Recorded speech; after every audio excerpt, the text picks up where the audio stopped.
Kaduchu yagamba nti please mwangu yokutuuza enkiiko z'abazadde enkiiko ezirimu abazadde n'abasomesa okukyegedde mukanya ku nsonga ezimu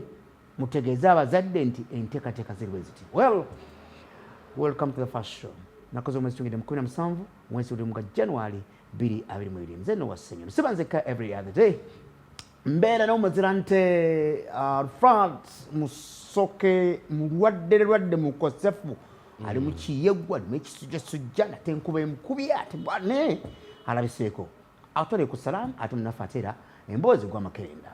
Assalamu alaikum warahmatullahi wabarakatuhu. Mwase mutya yonna gye muli gye musinzire okubanga mutulaba n'okutugoberera ngamba STV nga gye mwekuumiddeko enkya y'olunaku olwaleero naku z'omwezi nno tuyingidde 17 yesu mwezi ogwa January gatonya mwaka 2022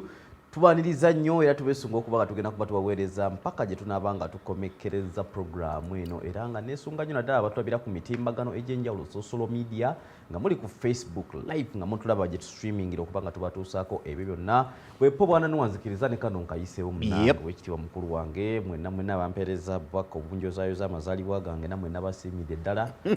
wali ne bali ba special one abakoze ebiri special naye wazaalibwa bannange kubanga manzijukiza nawe wazaalibwa ninaku ze nazaalibwako mu nsi yani we mundabira wano ntambula nkaaga wadde nga ndi mulwadde naye ate era kimpa amaanyi okulaba nga nzija n'okusiima abakoze ebirungi sebo nakulaba nga bakuyuzayuza ku mikutu gyaffe egy'enjawulo nange nina kenkuterekedde nina kaspeso kadansi kenkuterekedde ojja kubanga omanyi oyagala nnyo nze nakutegeera oyagala nnyo kyebayita obuwangwa oli musajja muganda oyagala nnyo obuwangwa oyagala nnyo oluganda ate oyagala nnyo kyebayita okupromoting obuwangwa bwo kati nange nenkuteekerateekerayo amazina agekinansi njagala simanyi oba producer waffe ali redda akakusimbayo ka video awo nakuwadde birthday gift nga ya video obutikitiki 3 otunule ku screen awo wetegereza ensonga abaana bawala abo bona oba kyebakola kyonna bakikolera ggwe bakuyozaayoza era nja kusaba simanyi oba producer waffe akantu kaffe ketwateesezza kalisite olabe ku baana bano nga bateebula amazina gonna ge bateebula bagaziini Arafat musoke munange amina nja kuba neyanzeege kubanga oyinza okuntanula ate nga simanyi njagala naawe bw'obanga owulira nga okyamuseemu naawe oyisibe nesiba ekinyumba ebyemu ate nze ndwawo kasozi teekamu ezo ate ejjukira tegannabakoledde kimanyi naye kale kajja kujja bujjaka badde nyinako egenda okwogera basalongo bamanyi bakola batya kasi bateekamu amazina atooza basigala oba baba bazinira baana omukolo ogwo ali ogubadde n'ebigambo ebigenderako era birina okuwomya ennyimba ezo omukolo ogwo bagutya ogw'abaana ogwo gunyumizeemu katono ebigambo ebikuza abaana kuba nti ebifo mu bibeera birina kuba ebifo nga binene nnyo kubanga bijjamu ebigambo ebyo si wano kakati bwemutabyogera abaana tebakula baziŋŋama ekyomwa kijjabwa aba abazaala abaasooka bebatugamba ojja kubuuzaako mukama waffe Saabalongo tomumanyi Saabalongo Saabataka mumanyi kakati bali bo ababazaala nga bakyotala nga bazungu nabo bakozesa ebigambo ebyo balina bye bakola nabo balina bye bakola bo nga bo nenedda bo bakola batya simanyi kuba siri bo kati nze nkubulidde ekyaffe kyetukola ka video bwekanaba kalabise nja kubanga kakazanya bujjaka katutebule well kitalo nnyo nyindira munafa kubanga twafiiriddwa abantu ab'enjawulo musookera kufiirwa eyaliko president wa Mali none other than omukulu Ibrahim Boubacar Keita emyaka 76 gy'obukulu yavudde mulambo w'ensi eno era ngakira nti yes eyaliko president w'ensi eno naye munafa amanye negakola ki nga mumaamulako bwe yafiiridde bwatwawulidde obubaka buno jjukira ng'ensi ya Mali yabadde ezannya olunaku lw'eggulo naye ng'ezannya mupiira mu African Cup of Nations eri mu Cameroon omukulu ono ebisinga ku ebyo munaffe mu byafaayo byako tubiina gye bujjakaawo ojja kuba munaffe ate okola ki obifuna bwati munaffe yavudde omulamu w'ensi eno omukulu oyo Ibrahim Boubacar Keita Bumbakali bamuyita mu Luganda Bumbakali alright ate n'okusaasira ku Dokoro MP Ogongo n'omuyambi we yes Felix Okot Ogongo n'omuyambi we emmotoka gye yalimu naffe ki overturned era okukakana munaffe ng'afunye obuvune obw'enjawulo ate era ajjukira yali asala bana abasajja bavuga obugaali nga lwagezaho kuba nga akola ki bakwita kuwugula yali awugula owakagaali ng'atiseeko amanda yavugira wakati ekkubo liringa erirye bwatyo motoka ye UBJ 35 Nyaga kyabuzira kye yakoze okudojinga oli otaasa obulamu bwe oba oli awo wakiri byonna n'abeera ng'abyerabira n'aterowoozaako yekka nekikwewunyisa kubanga bwolengera emmotoka overturned eri emipiira giri waggulu yefudde nnyo yaweddewo bugwe kubanga tyawo kugitereezaamu kono wagwe omanyi ebyemmotoka kitanda ekyo bakita kitanda kino frame eyo beetaaga mpya oza ogenda bwayiise n'ofunayo endala n'ogiteekako negye batemye naye bambi mukama katumusaasire katusabire mukama akole ki asobole okuba nga amukuuma nga akyali mulamu ate asobole okuba nga amusuusa n'omuyambi bwe abafunye akabenje honorable that is Felix Okot Ogongo nina amawulire mangi olunaku lwaleero onfuna bulungi nnyo nnyini ddala nina amawulire g'omuliro abaana bafidde mu muliro ng'ayina ndoza ebifaananyi byolengera ebya honorable Felix Okot bwati balabise helicopter motoka yiyo gyolengera munaffe atulaba bwetu bwe yabadde empeera giri waggulu nno honorable Felix Okot yabadde empya ubaba nnyo nnyini ddala ubaba UBB byampya bwati walabise bwati wali mu ddwaliro so tumusabira mukama gasobole okuba nti nakola ki amusuusa adda ava ku faamu ye munnange agenda akola emirimu gye emirala nina amawulire mangi gakwata ku school fees abaana bayidde omuliro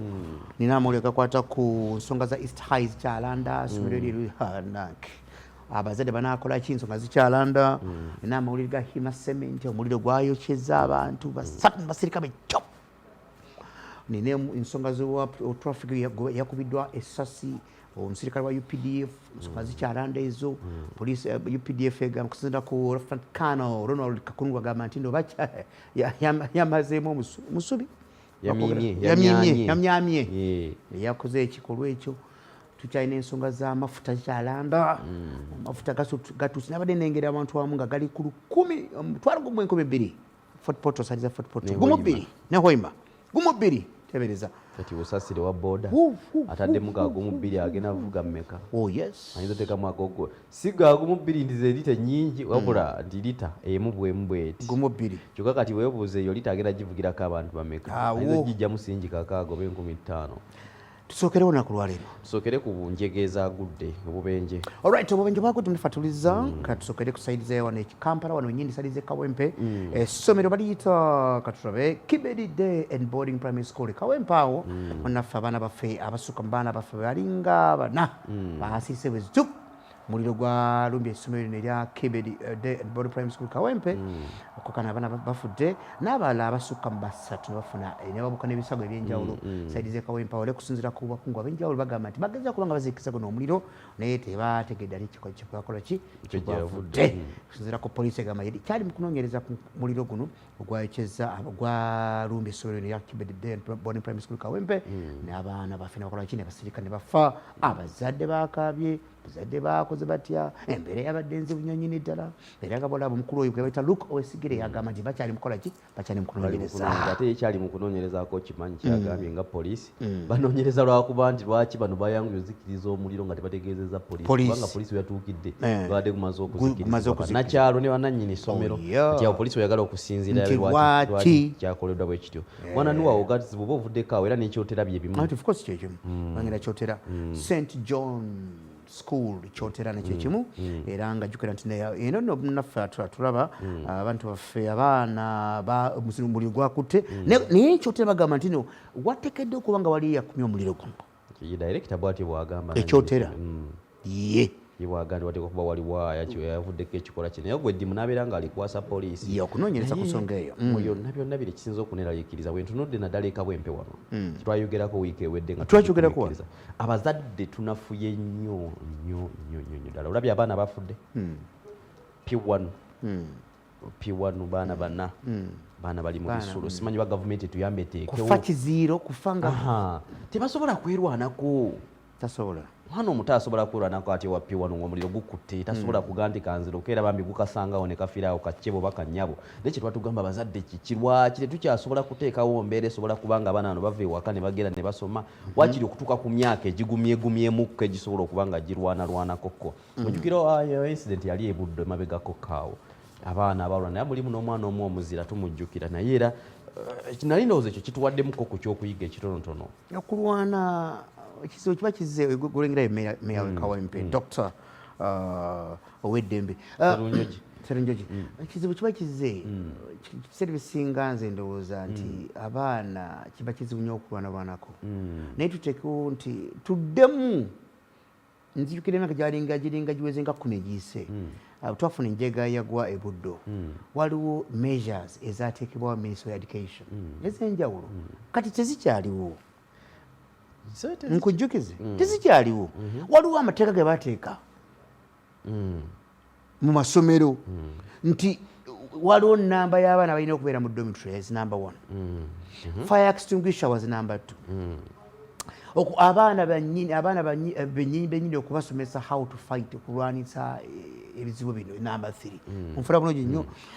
kuba nti no abaana 35 balina okuba nga balina omuntu abalabirira metron kubayambako it was a measure eyava ku kyaliwo e Buddo ne bagamba nti nno wabawo n'emiwaatwa egiteekebwawo watiifu nti nenjega eno egudde emiwaatwa omuntu ayinza okutorokera naye simanyi ekisembayo nkijjukira kyali nti decongestion okukendeza ku mugotteko nosanga essomero lirina abaana deka omwaso deka bitanda bisatu nga bali bati so ebyo byonna bina singa tuddamu ne tubijjukira because jjukira yali honorable Dr. Jesse Muyingo yagenda nagamba banne tuteekewo those measures zo bazigezezaako okuba bayinza okuba abasomero agamu bazikozesa naye olaba kati obubenje buno badega nti mu masomero gye butandisa okutuukako ng'abaana bali mu bibiina ebyawaggulu abasinga kizibu nnyo okusanga omwana P7 P6 P4 P5 awo nga bafiiridde nnyo mu bubenje buno bo bubeerawo buyinza okuba nga tebwesigika kubanga ebintu bingi nnyo ebibuleeta byotayinza kubanga omanyi okusinzira okujjako nga poliisi emaze obitugamba naye bwana Nuwa imagine omwana omuto wa P1 myaka 4 5 6 P1 tasobola kubeera myaka 4 kiba kizibu ayina emyaka emeka anti kakati bajjeewo batukeeto kyali minisita yali atugambye nti abaana bonna abasingako awo batandikire ku mutendero kasitoba nga ozize emyaka 6 yes kale tugambe 6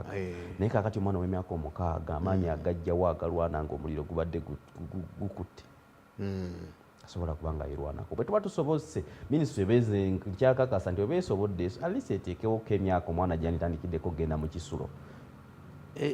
nti omwana ogenda mu kiswahili kuba abuze emyaka bwegiti wakiri myaka 10 oba 13 sikulimba kiba kizibu nnyo ekyo kyebadde ogamba nti nno omwana P1 wabawo ensalira y'emyaka naye weegiri era weegiri nga otogaye ndi myaka 6 naye kale gibeera 6 naye gulaba omwana w'emyaka 6 omuliro gukutte dormitory balimu abaana 50 abaana bayinza kwerwanako batya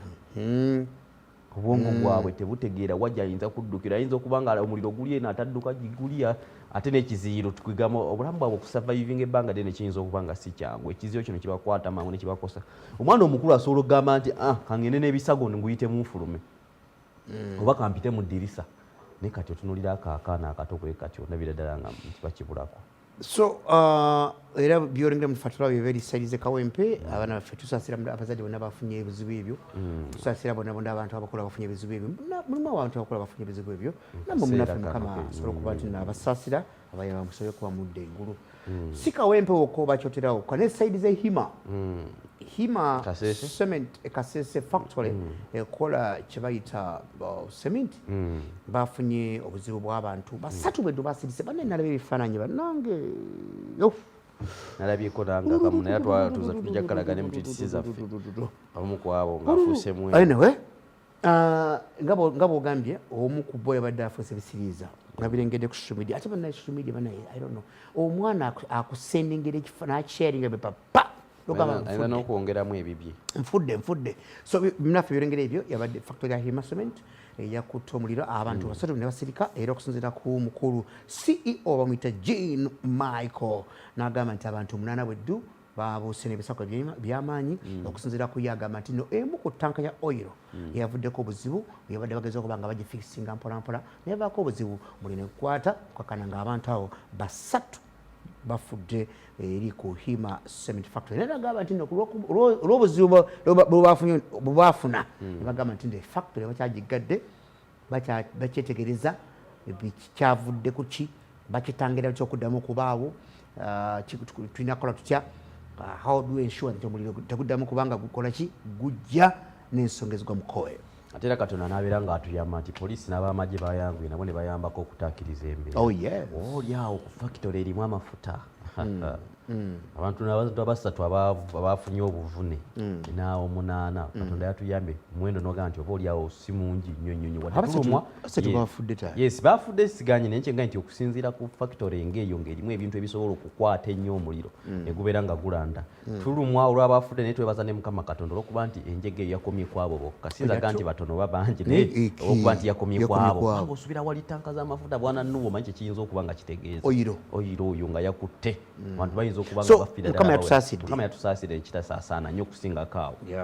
that's very true so munaffe enjega bwe tuyalabiyita yetambudde naye tusuubira Mukama atusaasire nti munaffe abaafudde bonna abafiirdwe abantu bawe Mukama abalamuze kisa abo bagenze ate n'abo abafunye obuvune obw'enjawulo tubasaba musuuke mu wangu mpozi n'obutafikisinga nga nnyo bintu mu budde bwakkola bitya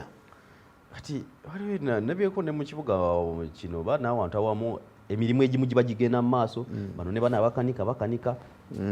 kwegamba oba kiki tuba twagala kusevinga budde oba butatta mirimu mirala ono nga bakyakola ate bali kukola ate ne bana abalala bazze kubaako bebatereeza ate nga bayinza okuba nga bagenda otukwata wali sensitive nnyo zibadde ndowooza bayinza okufuna olunaku olubanga lw'essande abakozi lwe bataliimu oba ne battayo essaawa nga yinza okuba emergency anti musobola okubafunamusoke mufulume mukko babeereko bebatereeza ekyo kisoboka ebintu ebimu tebyewalika kubanga yinza okubanga kati nga gavumenti bafikisinga naye bava babuyita obubenje nkaba kabenje naye nga bwogambye nti singa kisoboka repairs zibaawo kiro kati ebyo bemanyi nga bakola repairs ekiro tebaliba naye sometimes obubenje buno you can't really kayitibwa kabenje well n'ensonga za essomero lya Easter zikyalanda jukira zaalanda kuva ku lunaku lwali lwakutaano ndowooza wiiki ewedde sebe kyali yali Friday mbozi zasinga okukomekereza wiiki ewedde ensonga za Easter ensonga twazoogerako olunaku lwa Friday zikwata ku ssomero lya Easter ate twazogera naye nga zaaliwo kaawo abaana bano baddeyo ku ssomero kusoma bagenda ennaku 3 beddu ne babagamba nti bannange mutusaasire essomero tuligadde nsonga ki nsonga ki kakati bannange essomero lyagulwa bamasene bakakasa nti lyagulwa lyensonga ate tebagiteekanga lyagulwa era munnange tubasaba bannaffe nti abaana baffe bano batwali naye tulina amasomero ga mirundi nga 4-5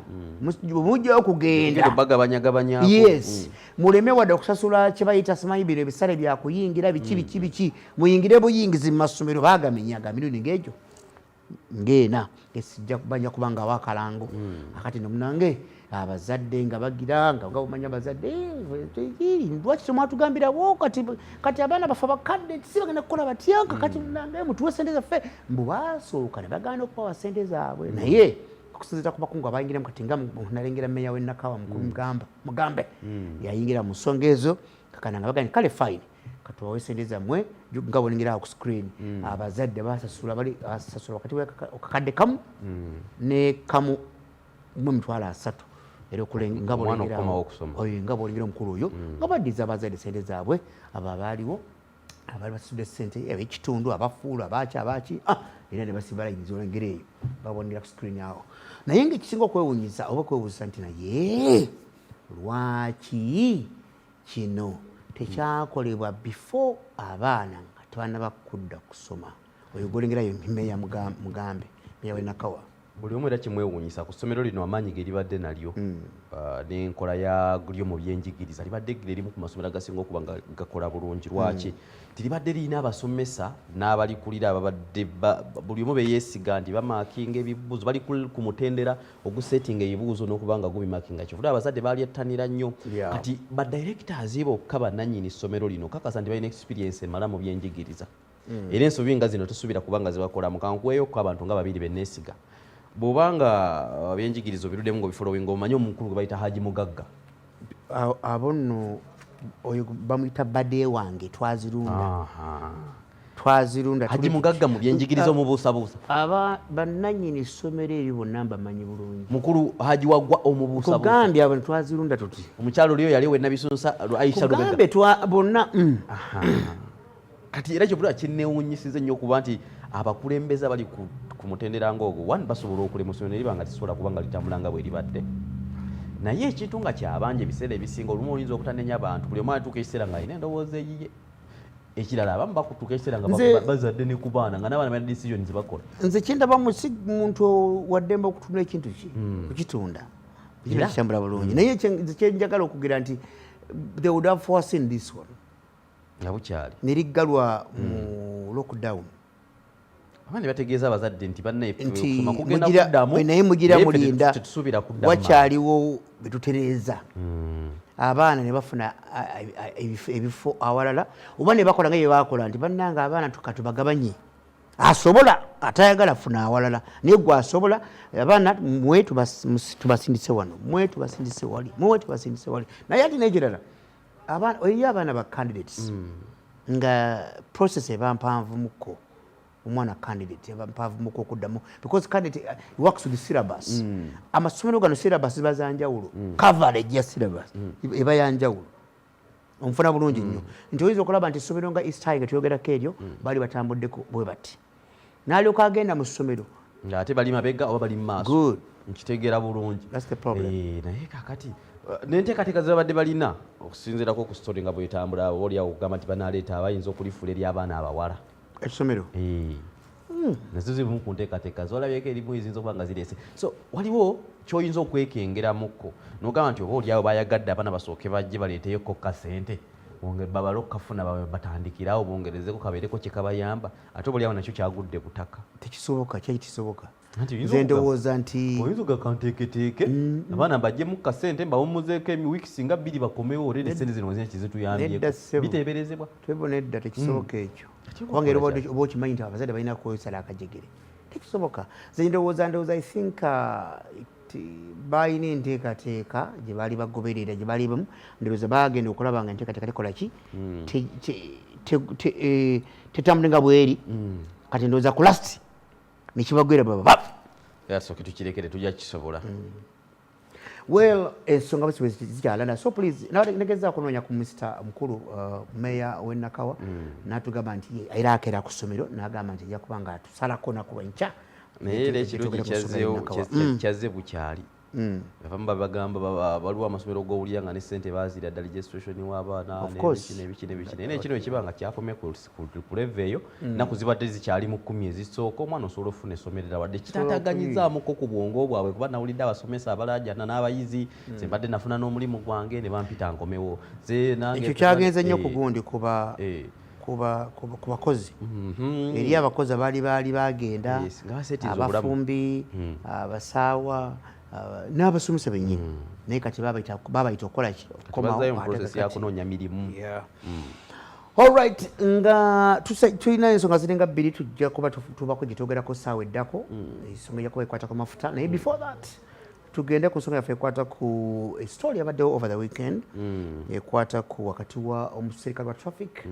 n'emmotoka omuserikale wa traffic kusinzira ku kyabadde entinda saidi z'entindaawo emmotoka yabaddewo ewenyuka buweewo ya UPDF enamba eri H4DF1391 okusinzira ku kitwalengeddeko yatomedde akamu ku kapande akalaga emiwendo gy'amafuta esaidi z'entinda ku petrol station emu era okukakana ng'etomera bup netomera era nga bwomanyi munaffe emmotoka bwetomera traffic ejja nereeta kyebayita siweetiye bagiyita batya breakdown erinnya ly'Ekiganda. Breakdown ne bagireeta okusika emmotoka eno munange emmotoka ekola ki etwalibwe kuki ku poliisi naye okusinziira ku bakulu nga bajja mukulu wa poliisi ono nga bayita Robert Mukobere something like that nga ajja ne breakdown nga basaaka emmotoka nga balyoka bagisika kugitwala Kira police station abadde mukubaawo bagenda emmotoka endala naye basalako kabini awo mugenda nti tugenda nti munange emmotoka etumedde nga omanya amateeka tugenda ku poliisi yawa bwakira nti take this car to Mbuya ate munange emmotoka nedda eno accident kino kizibiti emmotoka eno egenda Kira oyiwa traffic ko bwana abasirikale wabadde babiri n'owala eyo badde basatu babiri nga bali mu omuwala eyo mbagambye emmotoka mugitwale Mbuya mukama wange mukulu emmotoka egenda wa bonna bakwasisa amateeka ngambye emmotoka gitwale Mbuya emmotoka nakuba amasasi mu bbanga pap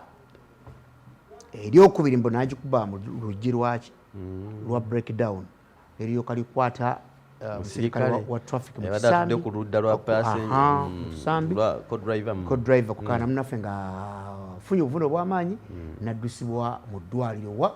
emulaga okufuna obujjanjabi omusirikale wa traffic kakati ate bano emmotoka okusinziira ku nalengedde omwogezi wa poliisi mu Kampala wano omukulu Lukowesigire agamba nti emmotoka temanyikiddwa weeri ne breakdown temanyikiddwa weeri n'abaagibaddemu tebabamanyi kati awe nja okusembera awo emmotoka eno yebadde yavuddeko akabenje oba eriwa ne breakdown oba eriwa oye mukulu Lukowesigire kubanga oli yakuya amasasi alagira oluvannyuma ono bwavuga wa breakdown kuba teziba za poliisi kati nkugambye vuga ndowooza gye bazze kakati munange kusinziira ku komanda wa traffic mukwano gwaffe twakyazako wano yayogedde ku nsonga ezo naye ate bwe ŋŋendako ku bbaluwa yawandikidde nalengedde ku bbaluwa yawandikiddwa ng'evudde mu UPDF era nga Lieutenant Colonel Robert Kakulungu bawandiise ebbaluwa era ng'egamba bweti ajja kuba gyengera ku screen nga egamba nti ffe ng'aba UPDF ne Uganda Police twegasse wamu tukolera bamu okunoonyereza ku nsonga eyo kyavudde ku ki lwaki omusirikale waffe wa UPDF yasobodde okuba afulumya essasi n'akuba awa traffic essasi n'afuna obuvune naye ate okusinziira ku Lieutenant Colonel Kakulungu n'agamba nti naye twaganza okukizuula nti ate kati omusajja ono yakikoze yennyini he is on the run ali mu kubeera nga adduka abasoose okuleeta emmotoka ogwasoose abaatomedde nabo babadde balala tisoboka yes kusinziira ku mboozi bazze ne batomera bwe balabye waliwo abagamba mbu bayinza n'okuba nga babadde tisoboka nakyo kakati bo kasita tuganye bayinza emmotoka ne bagikonyesa akapande balabye balina emisango gye bazizza bo ne bagenda bakuba akasimu nti eno nga zikyali mu ssaawa za kumakya nnyo tisoboka nakyo ne wayitawo akaseera aba traffic bajjewo emmotoka bagitwale era nga batwogedde yes nga bw'oyogedde kati oluvannyuma ate ono yazze okukuba amasasi yabasanze busanzi ne yeekiika era nga batwogedde kakati simanyi kiyinza okuba nga waliwo ebintu naye ebitongole byombirire okulanga berwanagana mu bukyamu naye ate wa poliisi yabadde owa traffic yadde akola mulimu gwe ng'era traffic bw'alina okuba nga akoze bo bakikuba we batyo batendekebwa emmotoka eziiza omusango egibwawo netwalibwa ku poliisi ensonga zayo nezikolwako kati simanyi oba anyway kati kasi omukulu atugambye nti bagenda kuba balinda balabe okunoonyeza kwe banaaba bakoze naye kyadde ku social media kikyadde kirala nnyo kubanga nalabye omukulu Hassan Kasinje naye ng'alina byatwitinze noza tujja kuba tubiragako naawe mu maaso awo naye ekigambo okwerinda nga alumba obubi okwerinda munne balina olulimi lwe bakozesa oluyinza okukusesa buli omu aba alowooza agenda kuvaayo nga bw'avaayo ayogere naawe ennuuwa kakati bw'ajja n'aba ng'alinga ayita eno bw'ati aba ng'ayita eno obadde opapa kiiko ye yakozeseza ebigambo byakupapa omuntu bannaye oba odduka kisipiidi obadde opapa olaga kati agaye wano singa abadde mulala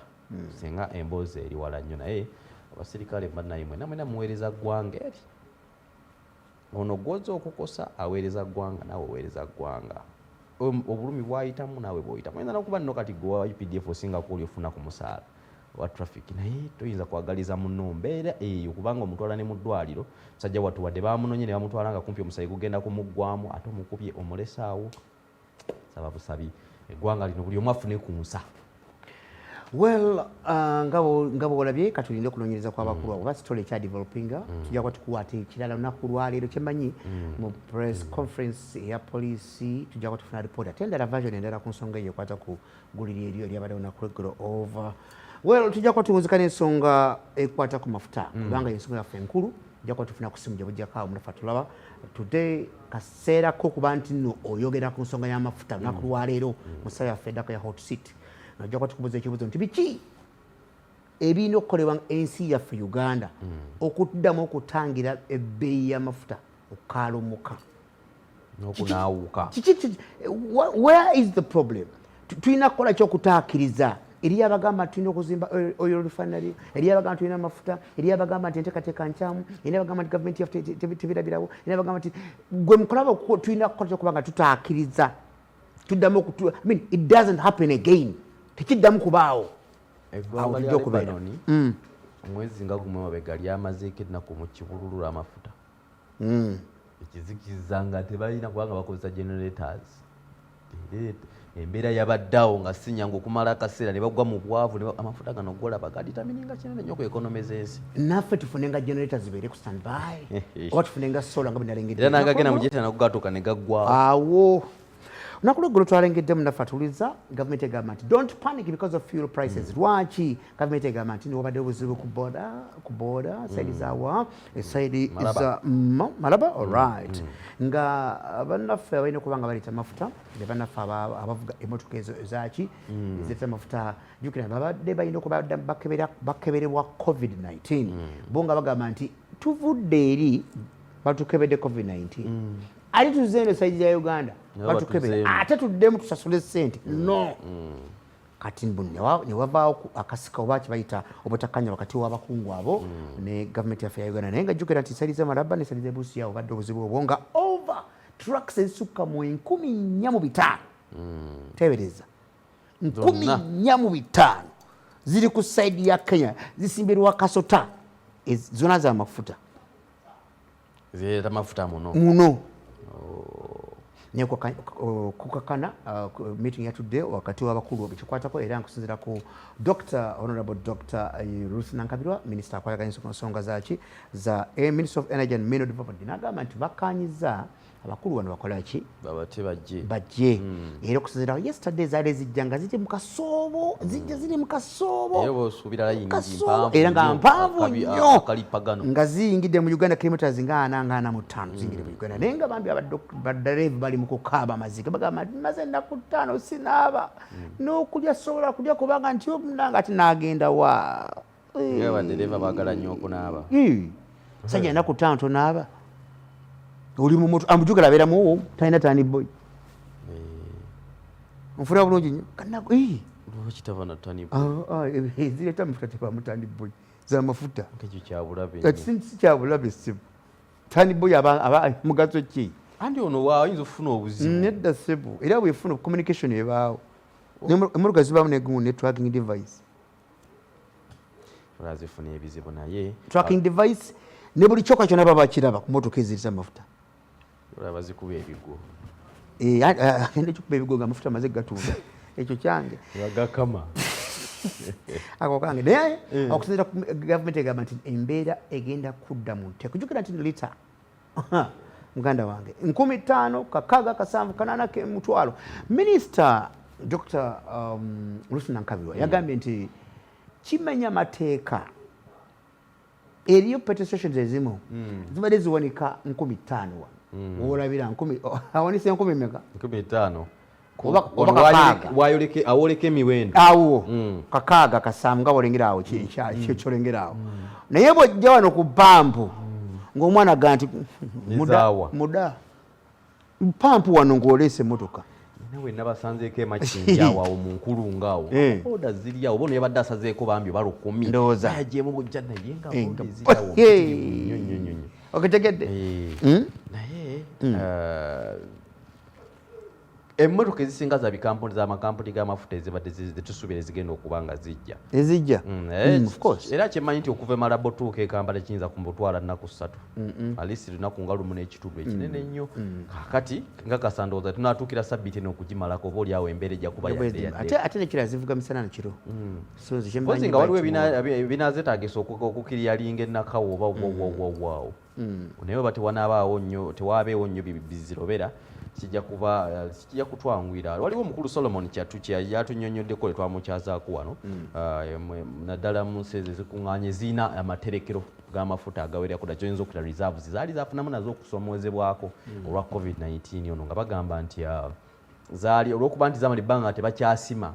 olwa COVID-19 omuggalo gw'ensi yonna ogwalimu ensi n'emala ebbanga ng'enywa ku mafuta gano agali mu materekero kati kyova olaba wasooka ne wabeerawo embeera eyasooka nga gabuzeemu naye gabadde nnooza kati gazeemu okuba nga galabika naye ate gaba galabika ate twagala ffe tuba tweremesa ffe ffennyini sooke tubeere nga tujjuzaako ku mafuta gano bannange. Alright, tujja kuba tuwera ku nsonga emitufala tulaba mu next hour mu hot seat ojja kuba okuba essimu tubuye ku kirowoozo kyo. Well, tugendeko mu tweets zaffe kuba budde bugenze tujja kuba tugendeko mu tweets tugendeko mu geebonayira tunzigana geemu nakuba nako gyegali tweets twazitengere nga ziwerako munafa tulaba tujja kuba tugendako ate era nga bwowulidde mu geebonayira tuzigana mu geemu musawo eddako munafa tulaba ojja kuba ate oteesa ku nsonga etubulire gwe kiki bazita oil reserves ez'abaaki ojja tubulira munaffe embeera ebeera etya ensonga zikolebwe zitya kuba munaffe jjukira nti kasita ebbeeyi y'amafuta egenda waggulu everything kibala double triple kubanga kikola ki kyeyongera waggulu. So please ojja kuba okuba essimu tubulire ku nsonga eyo n'abali ku social media ojja kuba munaffe otubulira ensonga etambula etya. Well, tweet esooka ne tweet eyokubiri ne tweet eyokusatu ne tweet eyokuna tugendeko mu geebonayira tugenda gempuna waliwo ze nalengeddeko awo kati ng'eyo ebadde ekwatako omukulu oyo Haji mukulu oyo yani wetala ali ku screen yaffe oyo muganda wa Honorable Ssemujju Nganda yavudde mu bulamu bw'ensi tumuweerabidde omusaasira Honorable Ssemujju Nganda kitalo nnyo yavudde eri LOP bamuyita LOP LOP yagitwitinze kitalo mukwano gwaffe Honorable Ssemujju Nganda okufiirwako omukulu oyo muganda waffe kitalo okay wetwerabise ate netugenda awo ntambula ku ndala waliwo waliwo eyo story gye twogeddeko kwatagana ku mmotoka eyatomeddwa neyo masasa ebyo tubadde tuva kwogerako ndowooza ndiebyo alright wetu mmeruka berabise ate era ntwits mukulu UPDF blabla police constable Peter Robert Mukebeza bwatyo berabise omukulu yabadde awaanajje yabadde Lieutenant General Muhoozi agamba nti no one can defeat UPDF. We are a perfect army and no one can defeat our army. All right. Long live Operation Suja. Wow. Wadde kati mukulu waliwo mukulu yabadde amuddamu wali waggulu. Mukulu Joel Odola Ssenyonyi yamudde. Yamugambye atya? Just grab your bottle. Aba bottle yaki oba yakaziire oba yaki naffe tetumanyi naye munaye oliye bw'ati bwe yabadde amugamba. Oli yamugizeemu bw'atyo. Okay. Yabadde nga wakanya. Tekina bwe osobola okuwakanya ndowooza yakulemberamu kasita obanga obitegeera of course yamanyi kati amaanyi gejje bwe genda toyinza muwakanya gwatamanyi ani atamanyi kyeŋŋamba oli munaye yamuwakanya ate kati toyinza singa oli akirimu kati amanyi we lituuse tekyali gwe alisobola ejje kati ate gwewakana oti eyo naye bwetu yabadde tweet eya UPDF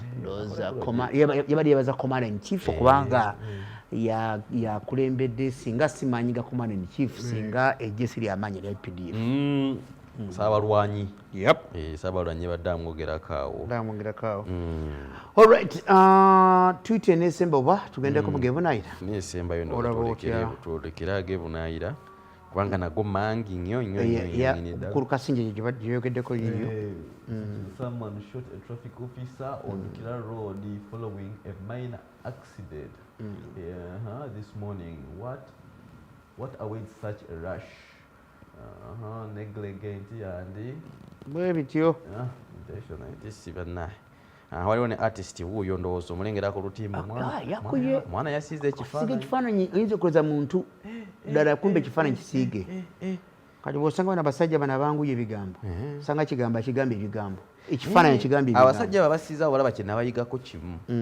banyumirwa nnyo okusiiga abantu abo ng'ebitundu ebimu tesibibikke ebifaananyi bibazaamu nnyo oba amaanyi walabako ne mu Titanic ati oyo omwana yasiiga ekifaananyi anyumirwa nnyo siiga naye wojja nga weetaddeko ebijaawo obwo oba ekifaananyi ekyo lwaki bakirwako nnyo kiriwa ng'oyambadde bulungi wenna ojjudde waliwo omwami gwe tubadde tukyayogerako tugenzeko mu ggwanga erya Mali tugenze ku Africa wa gyegwira enjuba yo gyegwa era katugende butereevu mu ggwanga erya Mali tugere ku musajja amanyirwa nga Ibrahim Boubacar Keita ono yaliko pulezidenti w'eggwanga erya Mali okumala akaseera akawererako ddala ono nno bambi olunaku lw'eggulo bwazibidde nga Mukama Katonda amugje mu bulamu bw'ensi eno era engeri gyali Ibrahimu tugamba bugambi nti inna lillahi wa inna ilaihi rajiruun omwami ono bagamba nti azaatawanyizibwa ekimbe eky'omutima ng'era gubadde gunafuwa ne gukosebwa ne gunafuwa ne gukosebwa ne gunafuwa era tujjukira ndi gavumenti kati eriko oba bannamagye bawamba buwambi obuyinza okukakkana ngono bamugyeko era bano babadde bategeka ojjukira babagoba ne mu ECOWAS kati abaliko omukago ogutaba ensi eziri mu Africa mu byenfuna awo mu bugwanjuba bwa Africa nga bagamba nti bano baali basuubiza nti bagenda twala akaseera katonotono babeere nga baddamu ne bategeka okulonda oba bategeka okulonda kuva 2020 mpaka kati bano balinga babebalama era nga bo baali basabye nti wakiri babaweeyo akaseera ndoza story twagikolako babawe wakiri wakati w'emyezi 6 n'emyaka 5 tuze tugikola kumale babanga babeere nga bazaawo obuyinza so kakati munnange omwami ono yafudde eggulo zabadde ssaawa nga 3 lunaku lwabadde lwa Sunday nga bw'olujjukira yafiiridde mu kibuga ekikulu kimanyiddwa nga Bamako era nga omu ku bammemba ba famire ye yategeezezza omukulu gwa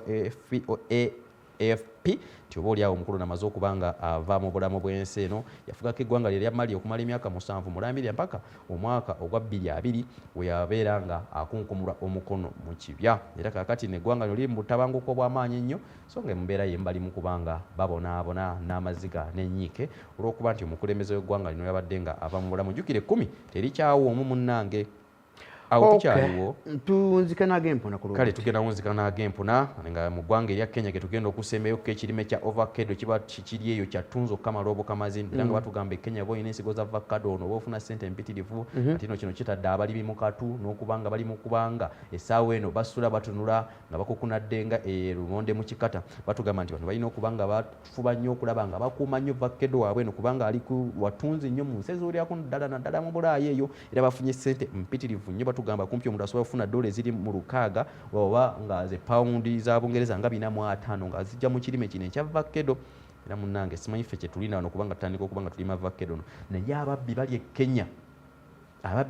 baba batabudde era nga batugaba bano bekozeemu eddimu okulaba nga bagenda bakeera ku makya ne babeera nga bagenda okuba nga bakuuma avocado waabwe eno olw'agasajja gano agabbi era nga bafunyeyo agabinja g'abavubuka nga go galina kukola guno kubanga ekiro kyonna basobola bakuuma avocado ono olw'okuba nti ababbi bayitiridde okuba nga bababbako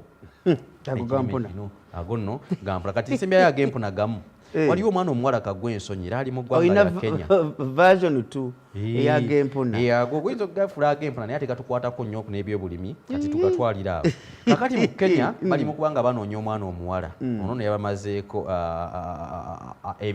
ebyewungu yakoze eki amannya ge ye Tracy Fadili era bagaba ateberezebwa okubanga yaddidde ebyokunywa by'ababuulizi n'abiteekamu ekiweke ekya Viagra empeke eno eya Viagra mpuliriza eyambako okuba n'abantu abalina amaanyi amatono ennyo mu butonde awo bootegedde kakati ono omwana omuwala simanyi kiki yabadde agezaako kubanga akola kakati poliisi eri mu kubanga emunoonya olw'okuba nti yagezaako okubanga atabula simanyi kiki kyaddiridde naye yagenze n'alumba bakabona n'abeera nga addira ebyokunywa byabwe naddala amazzi n'agateekamu empeke eno eya Viagra era tinaba kuddirira abanywedde empeke eno baakoze eki nga bakomyewa naye ng'akiteberezebwa okuba nga abaginywedde teyabayisiza bulungi wiiki eno yakubiri nga ebbeeyi y'amafuta egenze mu kaalumuka ndoza the best one I can use ate era nga abantu abasinga bagamba nti nno kati kiseera kano kakusoomooza banyonyidde kubanga ebbeeyi erinnya waggulu muli abavuzi bafe aba bodaboda muli abatakisi muli bamayika naku nalengedde bamayika abo nga bagamba nti nno emmotoka bazireka waka amafuta gafuusa amafuta era batuuka ku pension ezisinga obungi tebalina mafuta weddu bagamba tetuyina tetwakoze abasinga aba bagayina naye okusinziira ku minisita namulengedde that is Dr. Ruth Nankabirwa honorable yagambye nti eriyo abantu abakweka amafuta ne bagakweka nga bamanyi nti maaso awo gajja kuba nga tegaliiwo ate bafune ssente ezisinga mu ezo ate n'agamba nti eriyo ate abantu nga bwe twagambye nti abawanika ekipande ne balaga 5,000 ng'ebbeeyi eraga kirala nga ne kye bateekamu pampu agamba nti mutwalo mutwalo oba tuyagala kukola ki genda. So kireeta obuzibu bw'enjawulo wano mu nsi yaffe Uganda nga abantu beebuuza nti tubadde kibuzibu ki obuli ku mafuta lwaki ebbeeyi okola ki egenze waggulu. Tugenda kuba tukubuuza ekibuuzo munafe atulaba obeeko kyoteesa kyozimba kyobula. Tukwaze tutya ng'eggwanga tuyina kukola tutya ng'eggwanga okulaba nga embeera eno y'okuba nga bbeeyi eddamu kaalomuka teddamu kubanga etuuka ku lebbeeyi teddamu kubaawo kino okukolebwa right now tusale amagezi kati kyo kikole ki kikome kinogere eddagala onfuna bulungi nyonyini ddala naye kusinziira ku minisitule ekwagala ensonga endala bagamba nti waliwo obuzibu bw'abasajja bano trucks ezisukka mu 4,000 mu 5 ezibadde ziri ku saidi ya Kenya nga ziri zisimbye lwa kasota nga baali balina obuvuzibu bwa COVID-19 testing nga bagamba nti bwetuva eri batukebera ate bwe batujja eno ate batukebere atusasule emitwalo 7 emitwalo 12 naga nti tujja kukola tujja kujja naye kusinziira ku minisitule egamba nti no babakiriza basobole okuba nti bakola ki bayingira bajje kasoobo sobola tufuna amafuta wano mu nsi yaffe Uganda. Ekyo kimu. Ekyokubiri nalengedde minisita agamba nti eriyo sikaani eyali yeefudde sikaani ku boda yes sikaani yali yeefudde kakati nga emmotoka zino ziyita mu sikaani ey'enjawulo bwe yali yafudde kati nga balina okujja sikaani babagijja bani gye bagijja somewhere border point endala nga balina ogisika bagireete paka wano naye sobola okuba nti emmotoka ezikola ki ziyita mu sikaani kati yateredde ndoza yateredde bagireeta tuba tulinze naye ate tulina okumanya nga kositi y'ebintu byetukola nti awo oliawo bawanga waliwo ebintu ebiri sensitive ebikwatiridde eggwanga oba oliawo si kyekyokka ku booda ensonga z'ebintu ebidireeyo okudirenga ku booda abwananunwa kize si gwe gusoose n'ebintu ebirala bingi nnyo lwakuba nti ebimu tetuwumizaga nti oba biri nnyo tutwala nti biri essential nnyo naye ebintu bingi nnyo bwananunwa omuntu atikka emmali ye neebeera ku booda awo ennaku tugeze omusuubuzi ayagala kutunda ddemu afuna ebirala ate alyako katono n'emisolo mingi ate aveewo neewo nennakawa nawo bireewo n'ewalala so tubongeremukko amaanyi mu clearance awo ebintu biire nga bisobola okutuuka mu budde biire nga bikozesebwa kituyambeko kubanga era we bijja ne babitunda amangu baddamu ne banona ebirala era emisolo giba gyeyongera naye kakati amafuta ngaago jjukira eggwanga lijjako emisolo emmotoka 10 nyoloza ebyo bibiringa bibaalo bimeka mingi kati kiba kitegeeza kyo kikoseza ebbeeyi y'amafuta okupachesi nga abantu badde tebakyagula amafuta awo era gavumenti ebeefira kubanga buli lita y'amafuta gavumenti ejjako ki omusolo kati abantu bakene bagamba nti abantu nga 100 abadde bagula bonna tebagenda kugula kitegeeza gavumenti ebeefiriddwa omusolo gw'abantu 100 si gavumenti yokka actually nze ntera nnyo n'okukisussaawo nti naawe omuntu wa bulijjo oba okusibwa actually nze nkivuga kuva kunze kubanga gavumenti yenze nfuna bulungi nze gavumenti bwetafuna misolo tenkolera nguudo simba sirina ddagala mu malwaliro naye nze nsookwa nze namba 1 okufiirwa nfiirwa ntya nti kisookera ddala nti nno nze nange akasente kenabe nenseeringa okuba nti nno mbaako kyenkola ekirala ebbeeyi bwekaalumuka owa bodaboda ajagamba owabaddewo 5,000 ettaka 7 owa takisi ajaga njala 3,000 4,000 wabaddewo 2,000 so buli kintu kyonna ebbeeyi ekikosa directly nze nganze 2 ate era n'ekirala nti singa abatuteekerateekera bangi abasinga balowooza nti gavumenti yokka tulina abantu okuteekerateekera bangi tulina ministry ezimu nga zirina kubanga zisoma ekiyinza okujja mu maaso okukitangira okukosa the economy of the country abalengerera ewala webale nnyo nga baga nti kubanga abantu abo basasulwa ssente nga bayinza ogatana naye ensonga eno singa tuyinza okufuna obuzibu singa abaana abasajja baddamu ne bakeberebwa COVID-19 tuyinza okufuna obuzibu buno why can't we solve it like this that's what twagamba nti actually twakyogerako over the last week nti no abasajja ensi ezimu ziteeka nnyo amaanyi in prevention batunula wala nti mu myaka 3 tujja kuba tufuna omuyaga gwe bayita Katrina gutulumbe mu myaka emeka how do you plan for that ne bazimba n'ebibuga nga basinziirako bye balowooza Yes. Nti wano oddukira wano ojja kuyitaano bweguti omuliro enaku bijimirira wano ekasuke bweti weyimya bwete jakasuka meters bweziti gova okunyumya ku volcano ojakunyako nti that ogundi olusozi olwo lujja kuwanda obuliro mu myaka 2 from now lusuubirizibwa. So tulina abantu bali ministry ya energy fine, tulina abantu bali ministry ya ekwatagana ensonga za planning, economic planning fine, tulina abantu abatunga. So twebuuza nti tuyinza tutya okutangira ensonga eno eri abagamba nti nno tudde muteeka amaanyi mu kuzimba oil sea refinery, tuzimbe amaterekero reserves z'amafuta, nti singa ebbeeyi egenda waggulu gavumenti ejjayo gali negaguza amakampuni g'amafuta ku bbeeyi eya wansi, okusigala ng'ekuumye ebbeeyi eya bulijjo omuntu gy'asobola okukolerako. Ekisooka. Ekyokubiri wabayo bbeeyi bakita salira nti kampuni gundi negundi wadde wazzeewo obuzibu buti temusuka sente bweziti obuzibu mubeeko ngeri gyemukola ki akati akatale kawano kali free omukulembeze bwe yatugamba alina kyatunda ekizibu kitunda nga bw'oyagala gwoba oli kanaana oli ali ku ttaano oli ali gwe naawe oyagala kukigula baako kyotunda ofune sente ziwera okuguza oli tewali bwekyo free economy. Yes. Tewali obuzibu. Ensonga yakusatu tuyinza tutya eri yaŋŋambye eggulu namulabye kice ku TV n'agamba nti tugula tutya lita emu ku mutwalo nga tulina amafuta wano. Tetugalina kamudde namwe tetulina mafuta. Tulina amafuta wano weegali tetulina era gaagalio ne bamala bakugamba gavumenti neva nega nti kale gaago tukuwaddeyo olukusa gaago genda tofunayo neki process twagigambako ey'okuzimba pipe gagende ekyali mpanvu nnyo. So anyway ate eriyo bano bebadde bagamba nti no bebakweka amafuta bo bagakweka bo balaba ekiri mu maaso wayinza okubeera buzibuzibu katugakweke fe tufune ssente abo nabo gye bali. Imbalance ebeerayo mu byenfuna esinga kubanga ejja lwakuba nti ebabeerayo abagagga nga bagagga nnyo abavu nga baavu nnyo wabeerawo n'abantu abamonopolizinga mu economy babeera nga buli kimu baditamininga ebbeeyi yaakyo bebakola batya kati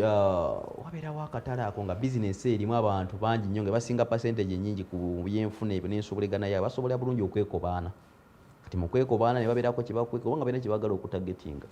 tugaa nti ffe twagala mu mafuta gano nti guno omwaka 2020 twagala tugajjemu obuwumbi bwe tuti ne batematema tujja kola kisoboka era teri kitasoboka kisobokera ddala omukulembeze wano nabako ka vidiyo bwana nuwa nga tonaba kugenda nga yakajja bwati mu 96 era waliwo abantu abali bakoze enkola yemu ku bya sukaali. Of course. Yes, najja n'abaako waatula bamukolako interview omukutu sikyangu erabidwa yali BBC naye nkalina mwaka ibweyo nja kukakulagako era nze omu ku bantu abaafuna ku sukaali w'obwereere twasimbanga layini tufuna sukaali wa bwereere ye yayomba yayogera ebigambo bingi nnyo ku bantu ngaabo so wekiba kizibu ekitantu nga bakyogeddeko nakyo kiyinza okuba nga si kipya wano ate bano ba businessmen ndooza bo gwe mulimu gwabwe businessman alaba ekijja mu maaso naga nti singa gye bujjako awo bbeeyi y'amafuta eyinza okukaaloomuka singa nvulagana amafuta nengula barons oba lita bwe ziti nenzikweka bemala ozikweka nyinza okuba mu myezi nga 2 mwezi nga gumu oba wiikisi 2 wiikisi 3 nsobola okuba nti nkola ssente so kisoboka okuba nti ne mu nsonga eyo kisoboka. So please munaffe tulaba enamba esimu eri ku screen nga bwogiraba tuyinza okuba nga oddamu ekibuuzo kitukubuuza nti tuyinza kukola ty okuba nga okuziiza obuzibu buno kati nga obwatugudde wano mu Uganda okukwata ku mafuta okuddamu okubwawo Uganda ikola etya bannaffe abateekerateekera bakole batya ekibulamu essimu tuzigudde naba essimu omanyi ogyogera 0709990099 nyangu nnyo bwetyo otukubira virako ku laadiyo yo ba TV yo obeereko wabbali tusobere okuba nga tukuwuliziganya bulungi neggwanga libeere nga lyewulira ekiteeso kyo oba oliawo kinaabako enkyukakyuka kiyinza okuba nga kikola ku bintu nga bebitambula nina gwe mpulidde oba sinawulira alright bwana batuuse tunaba tumufuna gye bujja matema ku nsonga ng'ezo kibadde yogerako kiri ekyokuba nti gavumenti eteekawo amateeka amalambike mu mbeera ey'ebyenfuna ekyo kiina ate kuddayo kisookereko ba mu paalamenti yaffe kiba kibeera kiva babeere nga babaga etteeka ng'erisobola okuba nga liyamba kwadde omukulembeze yagamba nti yateekawo kosa economy okubanga eri free economy naye ate ebiseera ebisinga twandibadde tukonsideringa ne bana abagula abantu balina amanya obusobozi obusobola okuba nga bugula amaanyi g'abantu gali wano nti nkuba kyakulabirako nti nguze liita y'amafuta ku 1,200 right now nga ajingozizza ye Arafat petrol station esangibwa e Makindye tuli ffenna ebbeeyi neddamu nekka nedda ku 1,350 kati amaanyi g'abantu gali wano lwaki tetusibira Arafat kikookolo kati bonna banabanga bakoze kyekimu kiba kizibu kati tusigo ngambe tulina woyise n'olengera nti boda ziri weziti kakati tulinawo companies bbiri nene zimanyiddwa zava mu nsi z'ebweru ozimanyi naawe bo bamanyiddwa nti ebbeeyi yaabwe yeeyina okuba nga nnene ku balala yes naye nti omanyi lwaki bo bazimba burandi yaabwe bwe buzibu bwe tulina tulina endowooza nti bwe nnywa wano kwemu kwezi oyogedde nti nnywa ekintu ekirungi ekiri genuine naye bwe nkyama ate wano awalala kati bo baatukwata bwebale endowooza yaffe gye baafuga era kati tulowooza nti nze emmotoka eyange nze nnywa wano nga bw'ogambye kati netuyingira kye bayita monopole okuba nti abamu basalirawo bannaabwe boke balina okuba nga batambulira era weewuunyenga era we balina n'ebittavu ebisinga okuba nga bitereka amafuta okimanyi nti n'abantu abo bayogeddeko abo baba mu nsi yaabwe naye bw'ogendako ate wano n'osaka kati bano bali ku bbeeyi ya wansi bano abalala naye ngaolwo sometimes product ofunayo emu exactly bonna bayita mu kusomozebwa kwekumu kati ate bana balala bakikola lwa kusikiriza niyo olumu kibalema okumaintaininga obadde okimanyi nti kampuni za gavumenti ezisinga zonna zikosa abantu kikanga ekyo kyoyogeddeko ofuna bulungi nnyo bonna bagenda awo bati kati netukirekamu n'endowooza nti bana balala bye bakola ebyabwe si birungi naye nga kaba kagenderere engambye oyo gebayita monopole ajja mu bintu akabonda akamu nekekiikamu nekabeera nga kabirippye mu ngalo zaako kanji kusomere nkulu agambye nti singa abatukulembera amaanyi bagateeka ku nsonga eziruma abantu n'azimenya ziringa za mirundi 3 mwemuli amafuta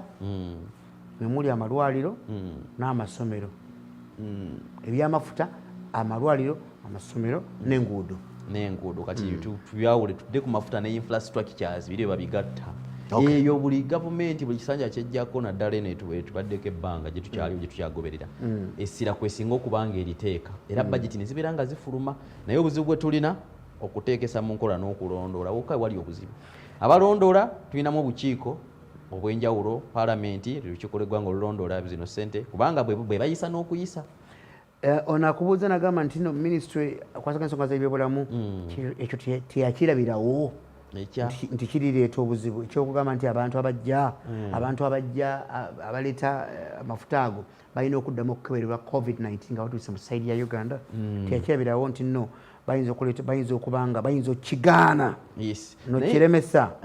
naye tubeerako kubanga lwo n'amateeka ge baateekawo tebabala ssaawa 7:2 ng'omuntu amaze okuba nga agemesebwa kati babaze ensaawa 7:2 nkakasa bulungi nti omuntu oyo aba akyali mu budde obwo ow'essaawa 7:2 gaba alina okuba nga amala ate ekizibu kye tulina nti at least ne rizaati zennyini okufuluma nakyo kiteeka okuba nga kirindwako akadde so waliwo olumu oyinza okuba nga okiraba waliwo ayinza okitwala okukozesa omukisa ogwo bwanannuuwa nga buli agemebwa agibwako akasente of course kati akakasente nako obutaagala kukafirwa nakyo kiyinza okuba nga kireeta system okuba nga kigikalubya ndowooza kino kyakwetangira twetangira bulwadde bwa covid-19 naye tetulina bukozesa policy yo police weri ndio bakozesa police okubanga bo befuniramu ebyabwe abo nabo gye bali nabo babeerawo kakati babayingiridde embeera eyo nabo batuleetera obuzibu n'okwonoona erinnya lye abantu abasinga bakozesa nnyo embeera okufuna kye bafuna abaawo no n'embeera system tumanya tugitunulamuko ne mu second world war eri abakusembeera. Yes, naye mukulembeza badde mwegendereza nnyo naddala ku bintu ebiyingira eggwanga kuva emiriggalo we gyasooka kuva mu gwasookera ddala ng'ebintu ebiva Kenya era ondowooza olaba ebintu ebyaganibwanga ebitaggalibwa kubanga ebidduka bitambula yali nga afokasinga nnyo ku mmotoka ezireeta ebintu nga zibijja bweru. Kakati bano abateeka mu nkola basinga okubanga baleeta sisitimu gikyankalanya nogikalubya. Ono yajja okusemba agamba nti nno tuddemu tuzimbe reserves zaffe kyo kibeerewo reserve tuddemu tuzimbe balagaga ebifaananyi nga ziri saidi z'ejjinja eyo naye okusinziira ku alipota gye nafuna nti bazzeemu kubanga bakola ki nti tekinologi eyali mu reserves zino z'amafuta yali mukadde kitegedde wa myaka mingi egiyise kati nga baagala baleete tekinologiya omupya kati era bazzeemu okuzimba oil reserve. Yes, era okusinziira ku Mugo Solomon Muito ayogerera ekitongole kino ekyamafuta n'obugagga bw'omuttaka obw'ensibo yavaayo n'atulungamula twasembayo okuba nabo ndowooza abaaliko mujjukira bulungi yatugamba nti okusinziira ne mu ndagaano ezaakoleddwa kampuni zino ezigenda okuba nga zituwa amafuta ekyo kiri mu ndagaano eggwanga lirina osigazaako amafuta gaazo era nga kampuni ezo zirina obuvunaanyizibwa okuba nga zivunaanyizibwa okuteekayo okutereka mu kitavu ky'eggwanga ng'ekimu ku biri mu ndagaano eyo so tusuubirwa nti tube bagumiikiriza olwakino kubanga si ekintu era ekiyinza okukolebwa mu lunaku olumu kasita process y'amafuta etandise olwadde ffenna tukkiriza bubaddewo netutandise eggwanga litandike ku process y'okuba nga libujjawo libunogera eddagala nga tuwunzika ekinaasembayo alright eri abadde abuuza nti nemmotoka z'abaminisita nazo zirina amafuta azigajjawa abadde abuuza ekibuuzo ekyo nti amafuta bo bagajjawa abaminisita si buli wamu nti amafuta gabadde gabuze kabuzeewa awamu gabaddewo naye nga bbeeyi erinnya ennyo nga go weegali naye nga bbeeyi ekoze eki nga bano bakozesezza omukisa olwokuba nti tegeriwe bityo naye nga babadde balina ge baatereka bo bagalina naye bbeeyi nga bagikozesa kuba okuba bakimanyi ba tolinayo ojja kudda oba bakimanyi nti akatale dimandi yeeyongedde kati babakulu bo babadde bagagula ku ssente ezo oba balina gye bagenda ndudde otulako emmotoka za minisita emmotoka zino ezagundi zizikola zitya ez'ebitongole kati nga polisi amagye prisoni blabla bo bakola batya balina gundi zaabwe era kimanyi bwe basigala banywa wano ku 15 ku mutwalo oba balina gye bagenda simanyi sijja kuliiba kubanga sirabamu mirimu nga gavumenti egadde tujja kukola amafuta galinnye kitegeeza basigadde babadde bakyakola ebitongole bya gavumenti birina bwe bigenda ne binywa amafuta uwa simanyi bizina companies wemba ngende gundi e Masaka ntuusa awo ekyengera ndaba emmotoka z'ebitongole nga zirina we zikyamyawo olaba okyambuka emugongo kimanyi kikikuba waliwo essundiro erisooka awo ndabawo nnyo ebitongole bya gavumenti nga bwe binywa omanyi Makerere Kavule nga wakava ku sina small gate ng'okiri eri ku bbiri ogera ku bbiri waliwo essundiro eriri awo lyamaanyi nnyo osanga eza poliisi osanga ez'amagye osanga eza prison essundiro lyamaanyi riri awo likolera ddala ssente awo era kampuni ezebbiri mwe bagwaze twogeddeko ziri simanyi kasita gobyogedde zimanyi kale kasita gokimanyi well munnaffe nti zinywawo ogambye nti zinywawo iyo ogambye mu bitongole byeyogeddeko simanyi obulungi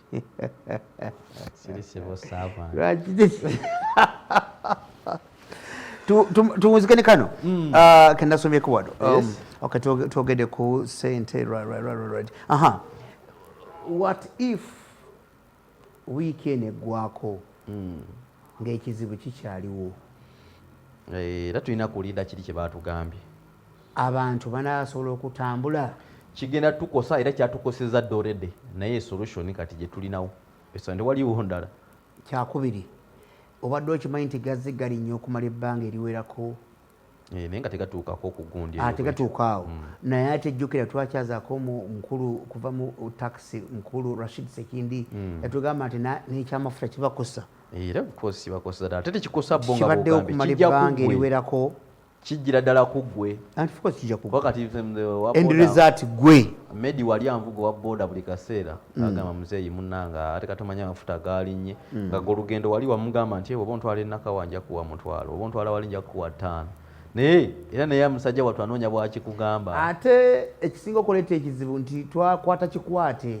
nti ffe bannaffe batutwala kati nga bagambye ku bodaboda ne taxi ne beganaddayo amafuta era kijja kusigala luyimba nti munnanga ati amafuta gakoze eki naye kakati era naffe bannanga baganda bange abali mu byentambula bino nammwe kati mutandika okuba nga mumanya embeera bweri oba weeri zino entambula zembadde muyina olumu nga tezirina nnyo makulu nnyonyi kikuza kwejalabya bugisobola okugira ng'ozikendezezzaako bwana nuwajuizi nadde ku Ntebe road ku Saturday nabadde nzija wano misinde boda piki n'emukyankana kati simanyi oba nnyina omukisa omubi boda gye nninye teeka okukyamako n'enywa ku mafuta awantu eno teyakyamye kaakati eno neganoonya n'asooka n'aganywako batera okuba nga baganywa nga gaweddemu petrol station eyo egimanyi kakati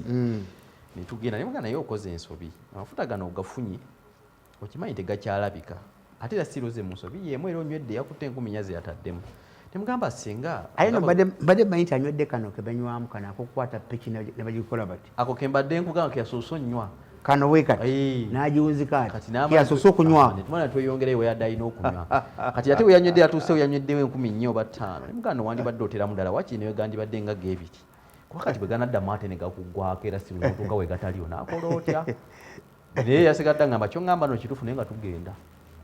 akyamira kugongeramu tongera kugenda bugenzi so tubere nga tweteekateeka amafuta gano gaalinnye ebbeeyi ogenda kukolaa ku maama kikaaba munnange kendeezaako kembeera emala okuba nga edda mu nteeka lesi obeere ng'osobola okupaletingira mu mbeera eriwo naye ng'ofunayo ne wekaba katono nga tuwunzi kona kulwaliro ekigambo ekijja okusemba tujja tufuna mission okuva mu Arafat tufune word of wisdom ekigambo munnaffe Haji koze oli ACD Haji Saddam yowa SD Beddings wali mu paaka opposite park empya oyingira mu kipande omulyango guli ku kipande kiriko New Sharia World ojja kubanga olengera ground floor kujja okusanga edduuka liri A61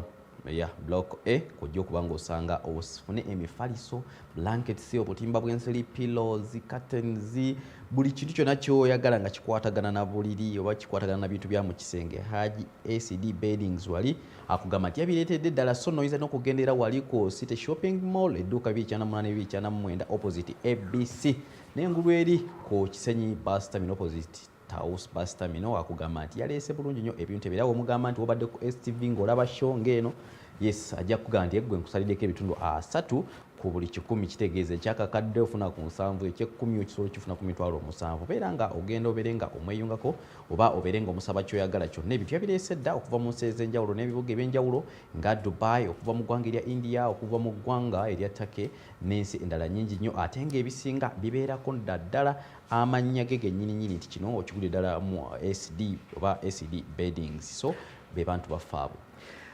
tujja kuba tuwunzika ekigambo ky'olunaku word of wisdom tuve wano yes embeera yonna bwebangawo ezze obanga ekutuuseeko ebiseera ebisinga oyinza okuba togirinaako buyinza ku kujja kwayo naye olwananga nnyo okulaba ng'ofuna obuyinza ku ngeri gy'oyinza okuba ng'ogivaamu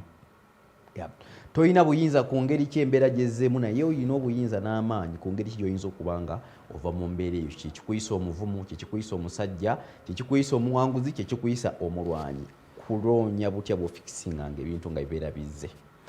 well tujja kusukka omunafu tulaba it's a very good word of wisdom so please you have no power over embeera ebizze naye you have the powers over kuba nti no you can go through it well that is wonderful and very good kubanga to begin with that beginning of the week so please tukatukulekere Tariq ajja kuba ajja takutwale maaso njala kubaza the team as it was right from Usuna producer to Jeff there in the control room and then also Martin on the camera Charo Nyonyedera so please thank you very much for being there Arafat Musoke and also Lady Marjorie nabali mbere bulungi tubageza week enungi era mweraba